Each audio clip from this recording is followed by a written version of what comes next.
new Masechta, Chullin. It's the third Masechta in this order of Kachim. Zvachim, Menachem, and Chullin.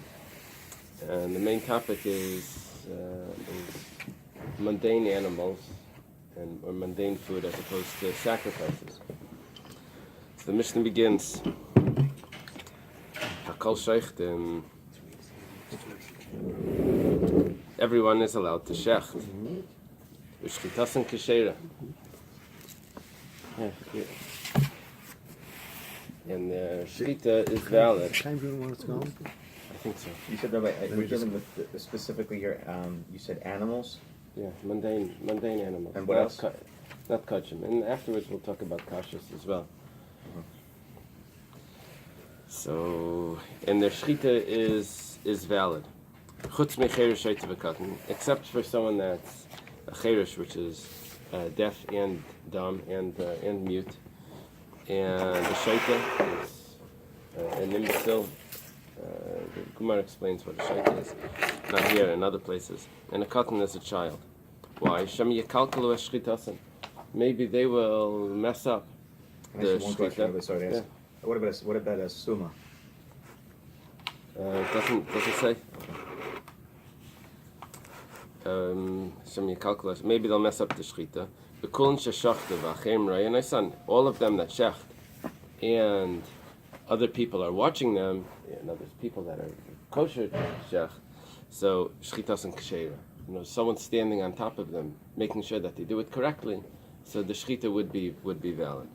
Okay, just to get the general laws of shchita,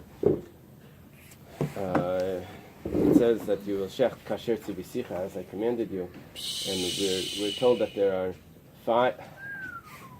All rise. We're told that there are 5 laws of shchita. Yeah,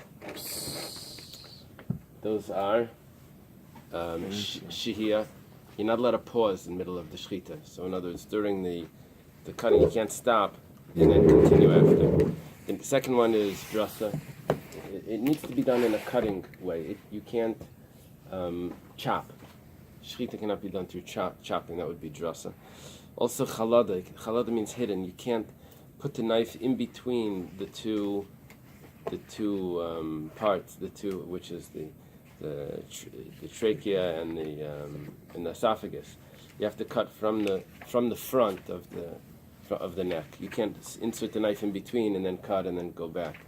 That would be in a hidden way. Hagrama is if it's not in the right position on the neck, either too high, too close to the face, or below, too close to the chest. And then the last one is ikar. You can't rip it out. You can't pull it out. Included in the ikar is the glitch in the knife. If it's not perfectly smooth, that would also be ikar. That's like tearing it. I thought Shahir was you couldn't do consciousness of what you're doing any second. Of course, you can do whole emotions that your Shahir is going all the time with that. That's how they teach it in Gan Eden. With the knife. Oh, yeah. If there's any nick, according to all opinions, I thought that was like an alter ego. If there's any nick whatsoever, according to all opinions. So, for whatever the Cheir Sheit of V'Katan we were concerned of, so if Achirim are Rayan son, other people are watching that, they didn't mess it up, so then it would be acceptable. Okay, Rashi points out that whenever it says Hakol, it's coming to include something. If it's making this rule, it's got to be including something. And the Gemara is going to say later what it's including. Hakol Sheichtin Lechatchila. When it says Hakol Sheichtin, everyone can shecht. That's telling me that Lechatchila they can shecht. Shchitas and Kshera. And if they shechted, it's kosher. That's di'evid. That's telling me that it's kosher b'di'evid. Now that seems to be a contradiction, because if you wanted to say that they can shecht, then of course it's kosher b'di'evid. If you after the fact, if it's only kosher b'di'evid, then it shouldn't say hakol shechtim that they're allowed to go ahead and shecht. It should really say that they shouldn't shecht. But if they shechted, then it's kosher. That's the way it should have been. So this seems to be a contradictory diyukim. Amalei Ravacha Brei Deravala Ravashi.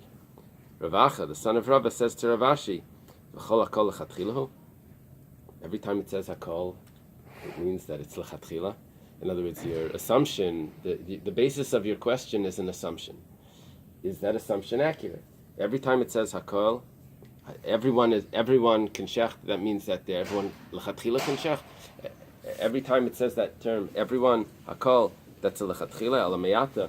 If that's the case, from now, in other words, according to this, you have to look at the following cases. Hakol memirim. Okay, we have a rule. It's a good example for us. That's going to be very low. I'll get out here. Hakol memirim. Everyone can do tumura. Tumura is if you exchange one animal for another animal. A sacrifice. One sacrifice animal for another animal. And it says anyone can do that. It says echad. And we're going to see that it's not allowed. Echad ha-nashim v'echad nashim, whether a man or a woman. Pachinami de lachatchilahu. Do you want to say that this also is referring to lachatchila? V'haksiv, but we have a pasuk that says lo yachlifenu v'lo yamarei, so you're not allowed to exchange it, and you can't transfer it from toiv bara ira b'toiv, whether it's a good one for a bad one, a good one for a bad one, or a bad one for a good one. You're never allowed to exchange. So why are you saying that hakol sheichten is lechatchila? If you take that exact phrase, that exact style of writing, and you do hakol memirim, which is another mishnah in person mishnah in Tumura, everyone is allowed to do Tumura. You're going to say that means that it's lechatchila? It can't be lechatchila. We have a pasuk that says that you're not allowed to do it. So what does it mean hakol memirim? It means that if you did it, it takes effect. But not that you're allowed to do it, and not that you should do it. So, obviously, hakol sheichtim doesn't mean lechatchila. The Gemara says, no. Hasam kediktani taima. You didn't finish the Mishnah. If you finish the Mishnah, you'll see that over there, the Mishnah explains that loish adam rashai lahamer. This doesn't mean that every person is allowed to do Tumura. Elashim heimer mumar. Rather, that if they did Tumura, it takes effect. They did exchange one animal for another animal. Tumura is that exchange, and the rule is that if you exchange one animal for another animal by kachim, not only is the first animal doesn't become mundane, but it remains holy. The second one also becomes holy. That's the rule of Tumura, that they both remain holy, and that's what we're saying here. That anyone that does Tumura, whether it's a man or a woman, both the animals will become holy. Shem heimer. Mumar, that they both become holy. It's effective. Well, obviously, they knew the end of the Mishnah, right? V'seifig asarban, and you get malchus. So he was still using the expression of hakol memirim cannot mean lechatchila. So his response to it is, granted, over there the Mishnah hakol memirim doesn't mean lechatchila, but that's because the Mishnah explained it. In our Mishnah, it must mean lechatchila. There's no continuation that says loish rashai lishchait ella. It doesn't say that. So obviously, it must mean lechatchila. So Gemara asks another example. Ella hakol ma'arichen v'nerachen noidrin v'nidarim achnami de lechatchila. We have another Mishnah at the beginning of Erechen. It says that anyone can donate someone's value to the temple. And anyone's value can be donated to the temple. And there's two ways of doing this. Either you can take the value that's prescribed from the Torah, which is based on a person's age, if it's a man or a woman. It doesn't matter if the person is ill or whatever, the Torah prescribes the value. Or he can do it in a way of noidrin. Noidrin is you take the person's actual value of what they'd be worth as a slave or whatever their value would be. That doesn't make a difference so much their age, although the age matters, but are they strong? Are they ill? That would make a difference. See, everyone could take these two types of vows, and the vow could be made about them. Someone can say that I'm going to donate to the temple the vow of Mr. So-and-so. And you have two ways of doing that. Either you're marich, you say I'm going to give the value that's prescribed in the Torah for each one, or I'm going to give his actual value as a slave. Okay, and hachanami de lechatchila here also. Do you want to say that because it says hakol, that means that you're allowed to do that lechatchila? V'haksiv, we have a pasuk. V'chisechtal lindar, when you will refrain from vowing, lo yeh b'chachet, you won't have a sin. It means that you're not supposed to be vowing. You should not take vows. Uksiv, and it also says, Toiv asher lesidar, mishatida v'leiteshalim. It's better that you don't take a vow than to take a vow and not pay it up and not fulfill it. V'tanya, and it was taught in a brisa, Toiv mizeh, what's better than taking a vow and not fulfilling it, or taking a vow and fulfilling it, is she'ena neider kolikar, is not to take a vow at all. That's the best. It's not to take any vows. So we're seeing here that you shouldn't take any vows, and nevertheless, we have a Mishnah that states, Hakol ma'arichen v'nerachin, that l'chatchila you're allowed to. It sounds like l'chatchila you're allowed. It can't mean that l'chatchila you're allowed. It must mean that Hakol ma'arichen means b'di'evet, that if you do it, it's effective. So, in Divrei Reb Meir, that's the words that we're quoting Reb Meir here. Rabbi Yehuda says a little differently. He says, Toiv mizeh, what's best is actually neideru mishalim, is to take a vow and to pay it. Rabbi Yehuda is a little different. He says that no, to take a vow and pay it is acceptable. However, va'afilu Rabbi Yehuda like Amar, even Rabbi Yehuda never said that it's the best is to take a vow and fulfill it. He never said that. Ela ba'imar harizu. That's only if he never took responsibility for the vow, which means he says, this item, this animal is dedicated to the temple. But if he says, Aval, Oimer Harei Alai, but if he says, I'm accepting on myself, that means he's responsible. It means whether he had in mind a certain object or a certain animal or the value of a certain person, or then it doesn't matter what happens to the item, to the animal, he's still responsible to pay it up. And even Rabbi Yehuda would agree that it's better not to take such a vow. So when it comes to Hakol Ma'arichen, it can't be that that's a din l'chatchila that everyone should take a vow. It must be, because that's not good. Even Rabbi Yehuda, who says that it's okay to vow and fulfill it. And Reb Meir for sure, that says that it's best not to take any vow. For sure it can't be l'chatchila. So the Gemara says, what's it called? Sorry. V'chol hakol lav l'chatchila. Something up. Okay. Got one. How do you spell it? I want to look it up. I need a reference. I need to find something. I'm going to be right there.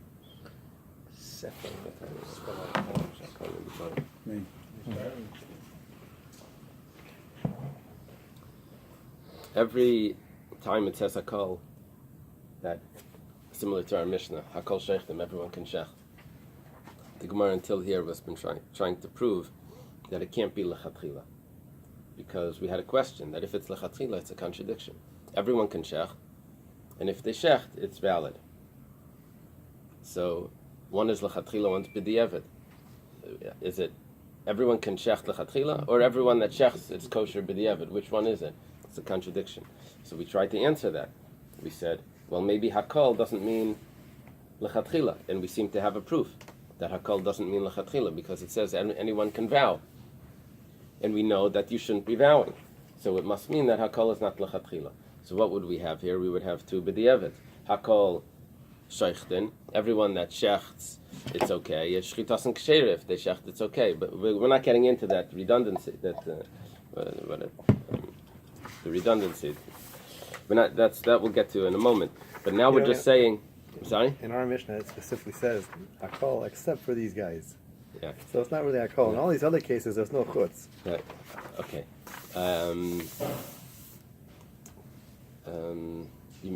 There may be a chutz in each one, actually. There usually is a chutz. However, but you're right. By tomorrow, I don't remember a chutz. The Mishnah is very difficult. I mean, if you really look at it, chutz mecheir shayta v'katan is what? That they can't do it lechatchila or they can't do it b'di'evet. It implies period. So it would be both. Hakol sheichten lechatchila, everyone can shech. Shchitas and ksheira b'di'evet. Chutz mecheir shayta v'katan, that also b'di'evet, it's no good. It says shema yikalkalu in a future tense, right? lest they will. It sounds like lechatchila they shouldn't. Except somebody. Maybe it's shema kilkalu. But if somebody's standing on top of them. Oh, so then okay. Now you get to the end. And then we'll have other questions in our Gemara on that. But it's just okay. Well, let's keep it simple. Now the Gemara says, "V'chol hakol lav lechatchila." If hakol is not lechatchila, it has to be lechatchila. That if, initially that you're allowed to do that. El hakol chayavim b'sukkah. Everyone is obligated in a sukkah. What are you going to say? Everyone's b'diavad. Could fulfill sukkah. It doesn't make sense. Hakol chayavim b'tzitzis. Everyone is obligated. Of course, that's lechatchila. That you're supposed to go ahead and do that and wear tzitzis. So hachanami, the lav lechatchila. You want to say that it doesn't mean lechatchila? It has to be lechatchila. So hakol sheichten must mean that everyone is allowed to go in shecht, right? So the Gemara says hakol chayavin leikamina. You used a phrase here that was unfair, because we're talking hakol sheichten. Everyone can shecht. We didn't say hakol chayavin l'shchei. Of course, if it says hakol chayavin, everyone is obligated. Of course, that means lechatchila. Everyone is obligated. Our question is hakol without the chayavin. That's our question. When it says everyone can vow, it doesn't say everyone is obligated to vow. That's what everyone can shech. It doesn't say everyone is obligated to shech. We're asking, does that mean lechatchila? Does that mean b'diavad? That's going to be the chair's a little low. He went to bring you a. He's a little tall. Let's make some room. So,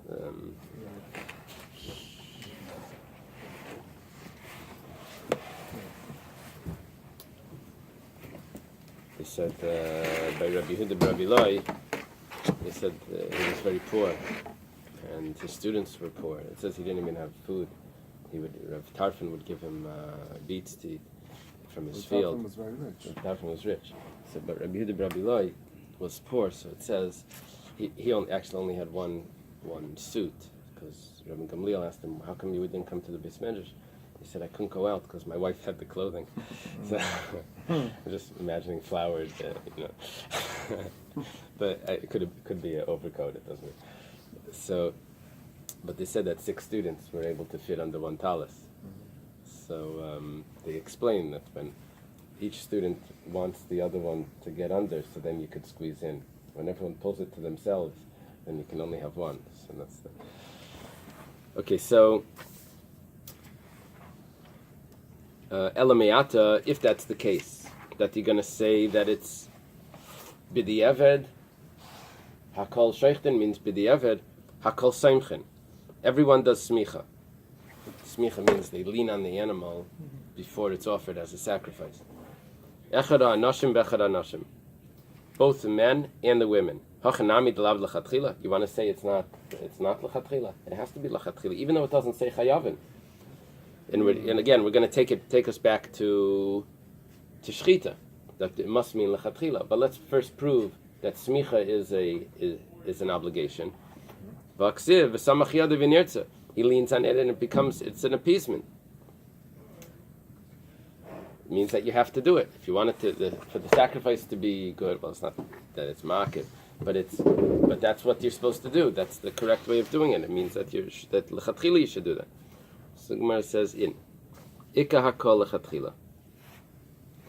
Sometimes hakol means lechatchila. Ika hakol diavad. And sometimes it means diavad. Okay. So what does it mean here? Bi-weekly. Sometimes it means twice weekly. Right? That's a problem. I don't know why we would do that in the English language. So can't we resolve that? Yeah. In the famous in Gracious, you have the famous comparison of Hakol, Mikol, Kol. There is no Hakol there. Uh-huh. And if you look at all those 3, it's after the fact of what Hashem entitled them to have. Uh-huh. Yeshli Kol, there's Bakol, that. But nobody used the Lashon Hakol. So that actually no one's doing it, but would support Hakol is like Hakila, because it was never used. You can't have hakol there because lechatchila you didn't know what you're going to get till Hashem gave it to you. So over here we're using hakol, which was not any of the other three lashonas. I'm just saying, but if it's not brought, it doesn't have any value on it. Very interesting. You made that up yourself? Very interesting. I didn't make it up. I'm just comparing it. It's not just a pretty face. Okay. So, Shikayach. So we have possibility of hakol when you read something hakol. It could mean lechatchila, it could mean b'diavad. So we had a contradiction. We said hakol is lechatchila, and hakol sheichten lechatchila, and shchitas and ksher b'diavad. That seems to be a contradiction. Ela hakol dehacha. Rather the hakol that's here, mimai de lechatchila hu de tikshilach. What's the reason why you said that it's lechatchila? To then create a question, because then it's a contradiction. Dilma di'evet hu, maybe hakol is a b'di'evet. But like tikshilach, and it's not a question. Because why do you have to make it so difficult and then create a problem? Translate it the other way. Say that hakol sheichten means di'evet, and shchitas and ksher is di'evet. So Amalei, so Rav Ashi responds back to Rav Achabrei de Rava. Responds back. He says, "Ana shchitasan ksheira kashali." My question was from shchitasan ksheira. Mi detani shchitasan ksheira, from the fact that it says their shchita is valid. Di'evid. That means that it's valid after the fact. Michlal. This implies the hakol lechatchilahu. That hakol must mean lechatchila. Di'evid, because if hakol means di'evid. Tarti di'evid lamali. Why do I need two di'evids? Hakol sheichten, everyone can shech, and it's valid. Shchitas and ksheira, and it's valid. Then it's a double expression. Tosfos here points out an unbelievable thing. He says, at the beginning of the Gemara, it doesn't say any name. It just says hakol sheichten lechatchila, shchitas and ksheira di'evid. It doesn't say who says them. Rav Achabrei de Rava asks Rav Ashi a question. And Rav Ashi responds, and he says, Ana, my question was, so who was the beginning of the Gemara?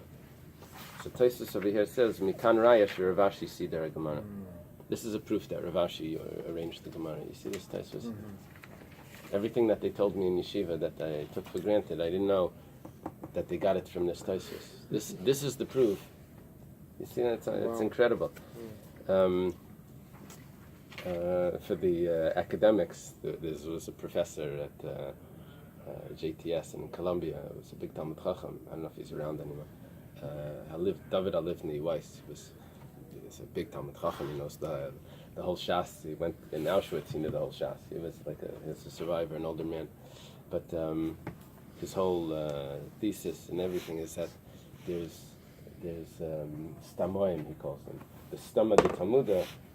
The stam, when the Gemara doesn't tell me who's saying it, it's from the Rabbanan Savaroi that are later, and he tries to prove it. Tosfos doesn't hold like that. That's clear. So in the academic world, you need a chiddush. Okay, so we'll leave that. See here, this is clear.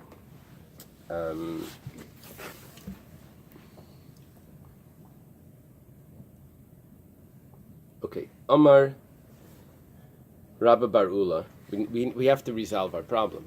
We said hakol sheichten, that means lechatchila, and Rav Ashi just proved it that it means lechatchila, because or else you have two di'evid. Hakol sheichten, and then shchitas and ksheira. So Amar Rabbi Bar Ula hachiktani. This is what it means to say hakol sheichten. He's going to complicate the Mishnah.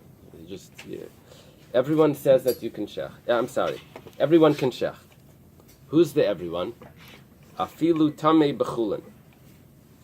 Even someone that's impure, he's allowed to go ahead lechatchila and shech a mundane animal. We're going to say later what type of impurity. And just to clarify, I asked yesterday, we're talking about shchita in the Beis Hamikdash, not shchita in the slaughterhouse. No, we're talking about a regular shchita in the slaughterhouse.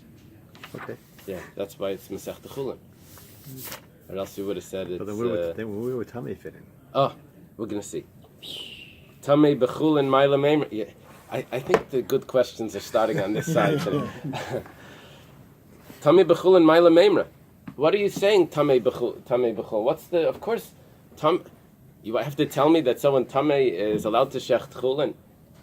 There's no laws of purity by regular food. It's only by holy food, in food that's in the Bais Hamikdash or truma, kachim. Gemara explains b'chulin shenasu al taras hakodesh.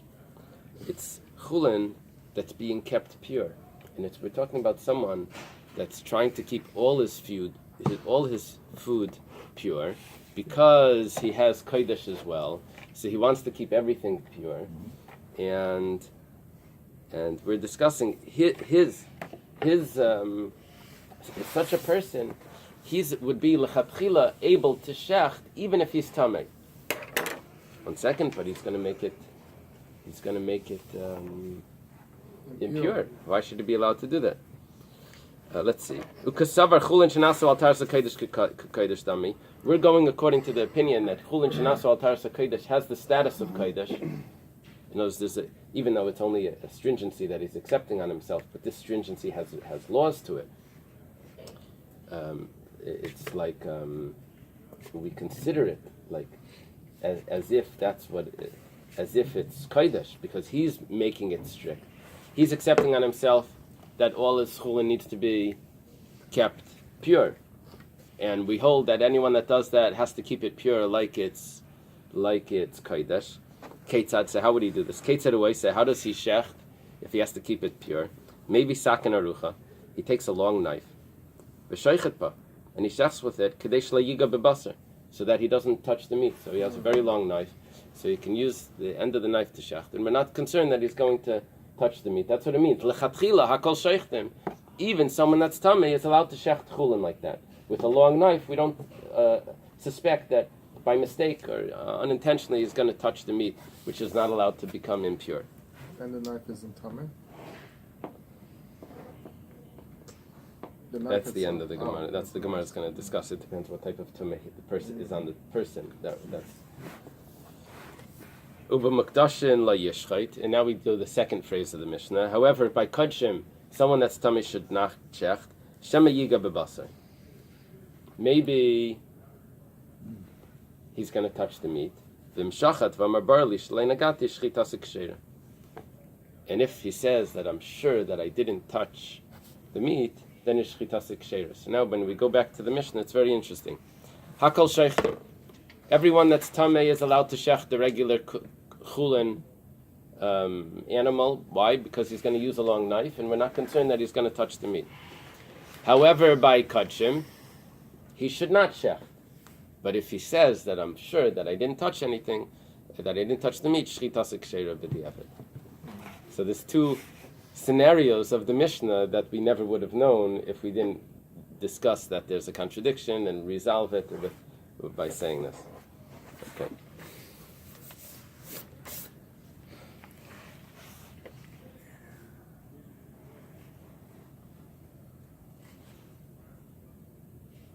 Taisus points out that what's our problem here?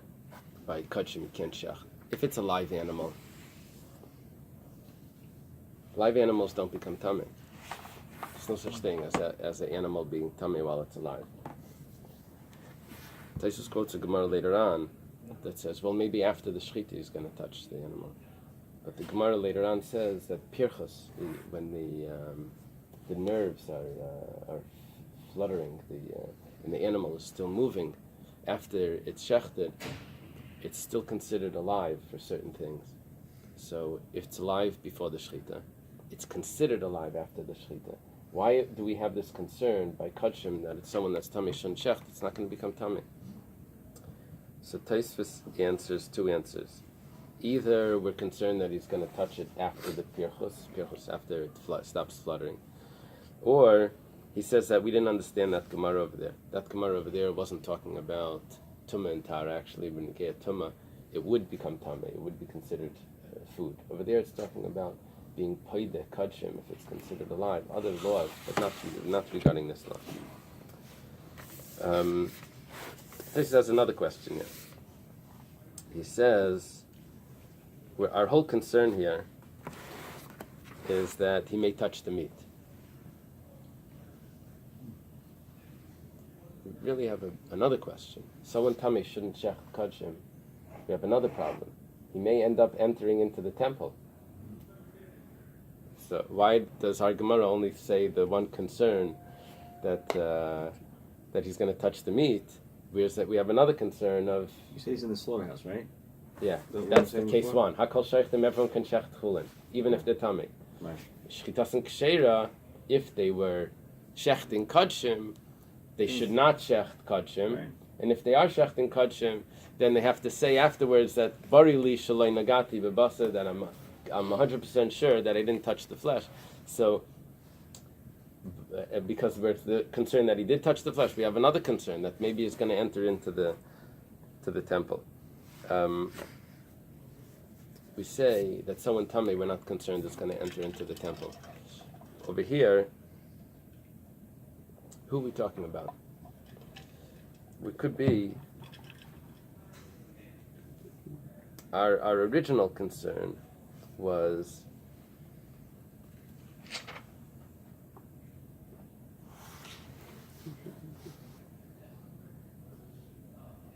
actually he gives a few answers. One of them is that maybe we're not dealing with the temple, maybe we're dealing on a bama, and during the time that the bamas were allowed. So that would be another answer that we'll see in a moment. We'll get back to that. Okay. The next case of the Mishnah, we're up to chutz mecheir sheita v'katan. Except for a cheir sheita v'katan, they are not allowed to shecht. Dafila b'chulin grady, even by chulin alone, even by chulin itself. The yeven nami lai, they should not do the shchita, and b'di'evet it's no good. Shema yishu, maybe they will pause in the middle of the shchita. Shema yidrusu, maybe they will chop instead of doing the right motion. Shema yachlidu, and maybe they will slide it in between and do that hidden way where they cut the back one before the front one. Tosfos asks over here, why do we say only 3? We should have said the other 2. There's 5 laws of shchita. We said it by a cher sheita v'katan, we're concerned. He says, well, to say that maybe he cut too high or too low, that's the 4th one, or to say that maybe he ripped it out, that is not a concern for us because we would be able to look at the animal and see that. These are things that we can't see. We can't see if he paused. We can't see if he chopped because by looking at the animal, or if he cut the first one and then the second one and then the first one, that we wouldn't be able to see. So for that we say that even if he shechted, it's no good because we can't see that afterwards. V'kulan sheshachtu ahei. Okay, now we're going towards the end of the Mishnah, the last case. And all of them are shechted.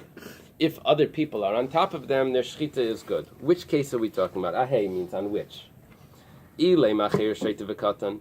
If we're saying all of the people that shechted, even though they shouldn't have. But if others are watching them, it's good. It's referring to the cheir sheita v'katan.